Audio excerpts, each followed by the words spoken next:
succès d'un test du système national d'alerte d'urgence mobile à Bangkok. Les opérateurs télécoms et les autorités de régulation ont mené avec succès, ce vendredi, un test grandeur nature du système d'alerte d'urgence mobile via la diffusion cellulaire, Cell Broadcast Entity, CBE, à Bangkok. Les opérateurs participants Advanced Info Services, AIS, TrueCorp, ainsi que l'opérateur public national Télécom étaient accompagnés d'agents de la Commission nationale de la radiodiffusion et des télécommunications, NBTC. Le test a confirmé que les alertes peuvent désormais être envoyées aussi bien sur les smartphones Android que sur les iPhones, grâce à la prise en charge récente du Cell Broadcast par iOS 18 pour les utilisateurs en Thaïlande.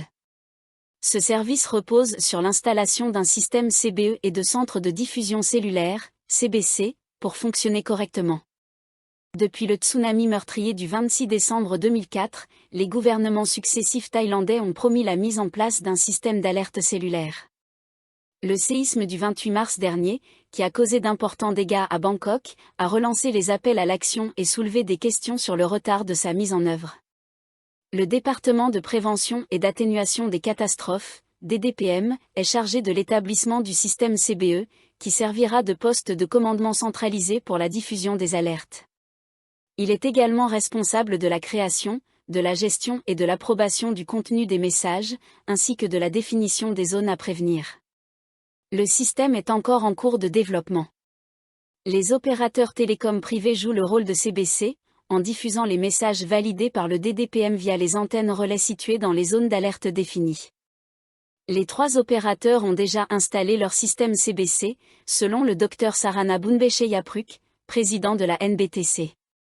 Contrairement aux SMS, le service de diffusion cellulaire permet l'envoi massif de messages non confirmés à tous les téléphones situés dans une région donnée, sans avoir besoin des numéros de téléphone des destinataires. Aucun téléchargement d'application n'est requis. La technologie est compatible avec les smartphones Android sous Android 12 ou supérieur, ainsi que les iPhones sous iOS 18.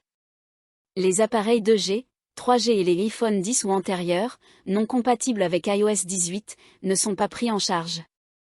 C'est pourquoi les alertes SMS restent nécessaires pour ces utilisateurs. Selon la NBTC, AIS compte environ 1,6 million d'utilisateurs en 2G et 3G, et True en compte 900 000. 3 types d'alertes prévus.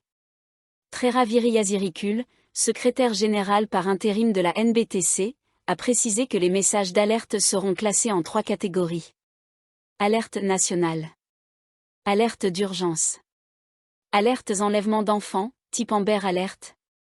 En cas de séisme, les alertes seront envoyées directement par le département météorologique et le DDPM, sans passer par la NBTC.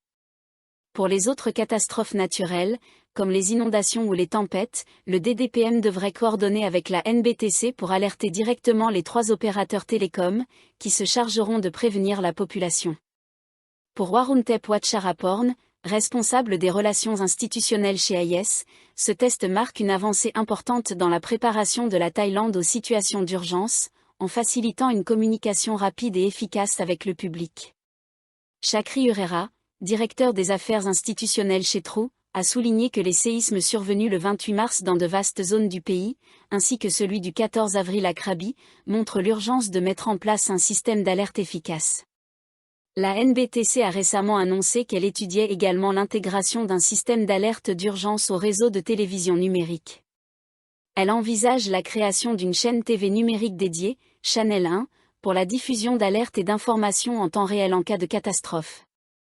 Khon Kaen, un hôpital porte plainte contre un homme ayant insulté les infirmières et qualifié l'établissement d'abattoir.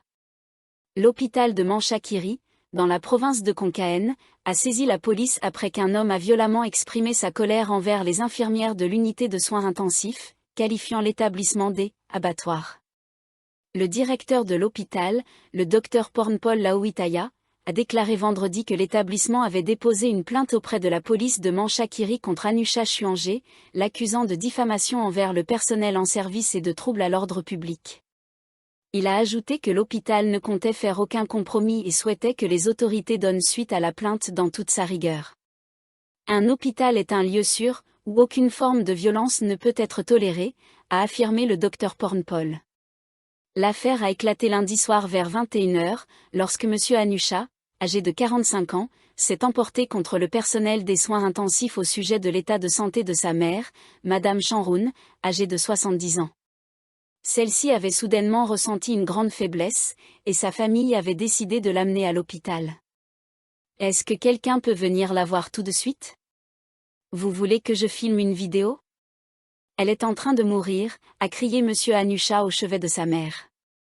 La scène, filmée, est rapidement devenue virale sur les réseaux sociaux.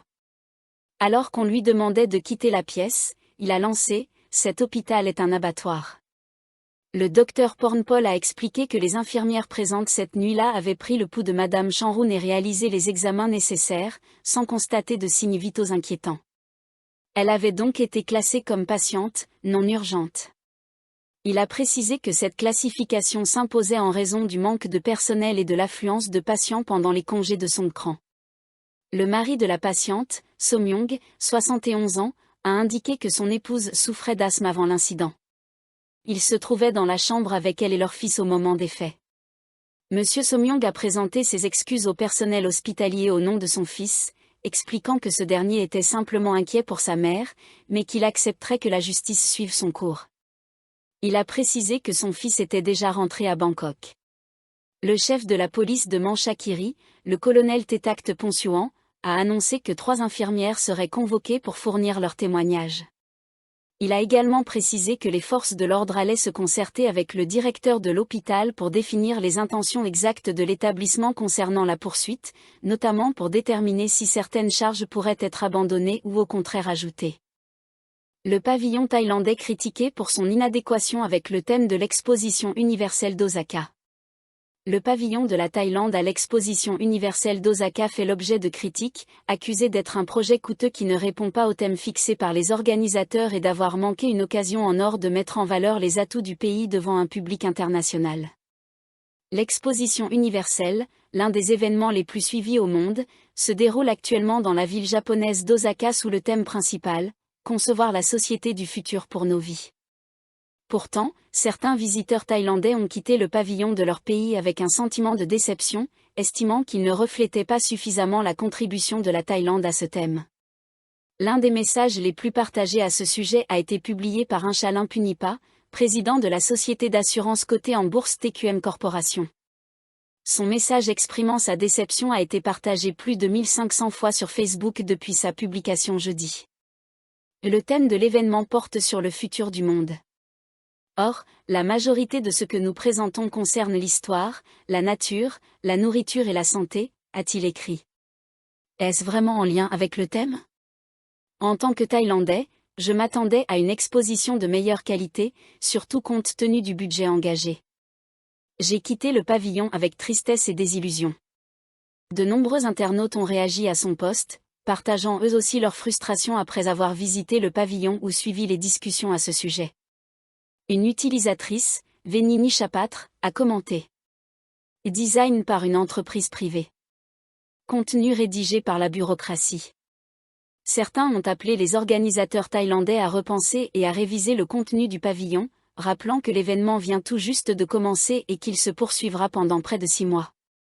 Des suggestions incluent la mise en avant d'innovations nationales dans le domaine de la santé et du bien-être, en lien avec le thème de l'expo. L'exposition universelle d'Osaka se poursuit jusqu'au 13 octobre, avec la participation de 158 pays. L'événement a lieu tous les 5 ans. Parmi les éléments les plus appréciés par les visiteurs japonais figurent la cuisine thaïlandaise. Le plat somtam, salade de papaye épicée, est l'un des mets mis en avant dans le pavillon. Un YouTuber japonais, Ryon Ishida, qui compte plus de 190 000 abonnés, a visité le pavillon et a particulièrement apprécié la nourriture. Un autre visiteur japonais a écrit sur le compte x@sen-baitsuki que les plats servis dans l'exposition lui rappelaient la Thaïlande. Le pavillon thaïlandais, qui s'étend sur 60 000 m², propose des expositions sur l'alimentation saine, les services de santé, la médecine traditionnelle et le savoir local, entre autres.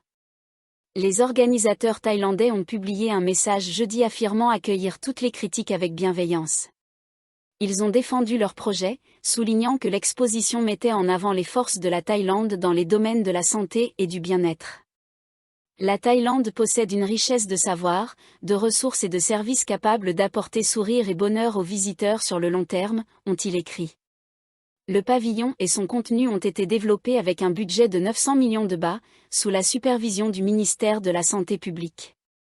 Lors d'une conférence de presse organisée le 5 février, Kittikorn Losuntorn, secrétaire du ministre de la Santé Somsak Thepsutin, avait déclaré que la présence de la Thaïlande à l'Expo visait à promouvoir le pays comme centre mondial de la santé et destination phare du tourisme médical.